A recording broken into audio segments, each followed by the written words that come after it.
Materials you'll need for connecting a telescopic pole and float rig include obviously the telescopic pole. The Pro Pole rig is great for catching lots of fish and works right out of the package. Rubber bands are also a great tool to have for all your fishing. It keeps everything organized, and when not fishing, you can keep the pole together and ready to go for the next time. Also, you can put it away. So put the elbow at the end of the pole, and where your hand is, that's a good location to locate the rubber band. So put a rubber band roughly about a foot up, 14 inches up. Wherever your elbow touches the end of the pole and where your hand is, that's where the fish come in. Your open hand is for catching the fish, and you want them to be about the same level as 14 inches up. So you don't want the line to be as low as the bottom of the pole. So definitely leave the hook up from the bottom of the pole. That's why that elbow spacing is great. It makes the fish coming in right to hand, we call it.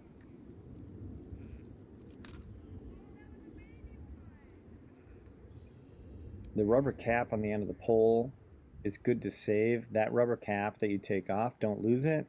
It's good for storing the pole when traveling so that the pole doesn't come into from the back seat all the way into the front. It keeps the pole from coming out when you don't need it.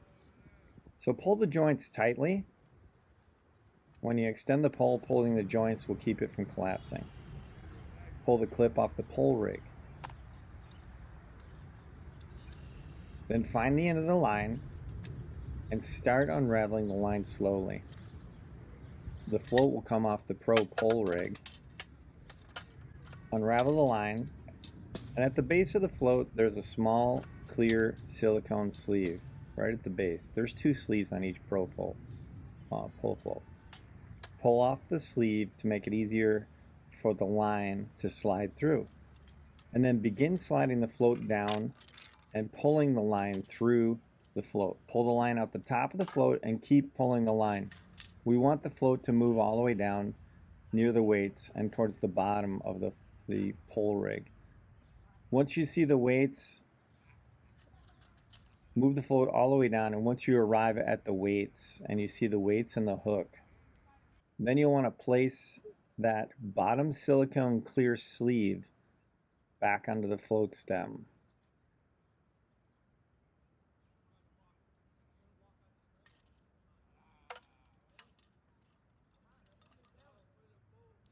You want to do this next to the water, or you can do it at home.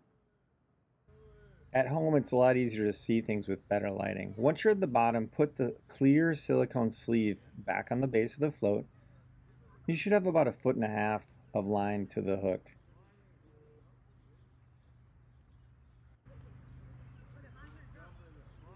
Holding the hook and the float, we're going to get ready for the next step. So this, when you put the sleeve on it, it sets the float at depth, which will be about 1 foot or 1.5 feet. The weights come from the factory separated. You want to wet the line by the weights. Wetting the line then allows you to move the weights. I always place the weights all together. Don't leave any space between the weights. Leaving space between the weights is going to create extra space for tangles.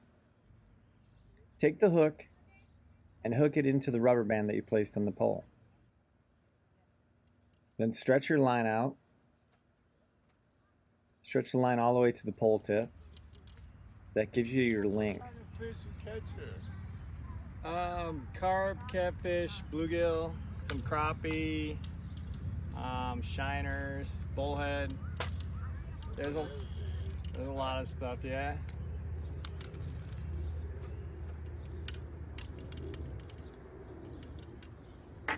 Once you have your length, you can set your pole down, and we're going to tie a large overhand loop knot.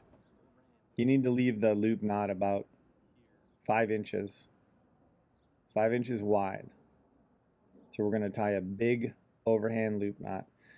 For more information, you can find the overhand loop knot in our other videos on our YouTube channel, Chicago Fishing School. So we'll tie the overhand loop knot by wrapping around our fingers one time, double up the line, wrap it around the fingers, and then pinch.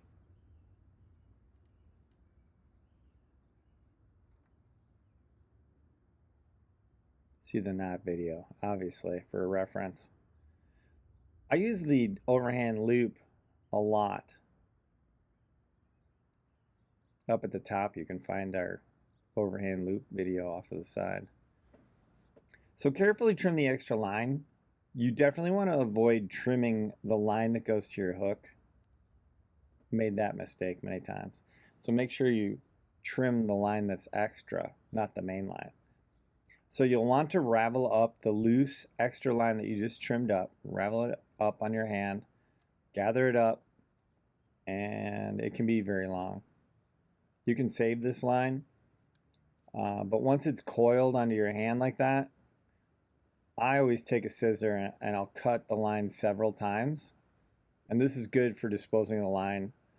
If you trim the line a couple extra times, that will keep it safe when you throw it away, so that animals don't get tangled in that line, and then dispose of the line. Grab the big loop, and you want to take the big loop and the hook. Take the hook off the rubber band.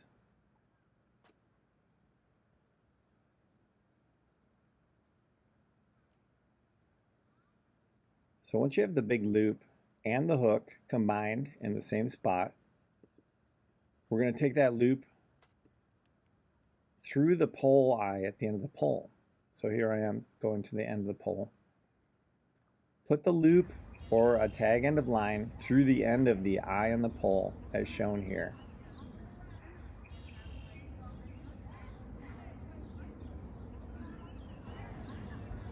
The extra piece of line is good to poke through as opposed to the double over loop.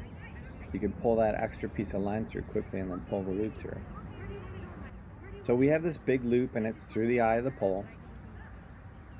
Now we're going to take the hook and pull the hook and the weights up through that big loop and then work your float free. Once it's free, you're almost done. Just pull that line tight, cinch the line tight at the end of the pole, and then you have a really strong connection for your telescopic pole and pole float.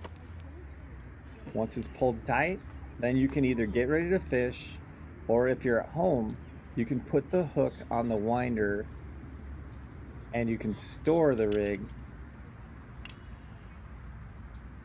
If you're gonna fish, you put the hook on the rubber band. That way the hook's not flying around free. And that's about it. This prevents tangles. Always know where your hook is at.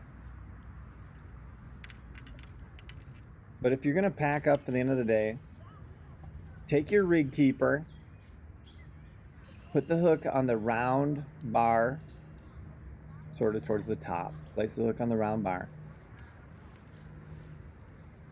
Tighten your line up and begin winding the line. When you come to the float, move the float so that it sits in the middle of the blue holder.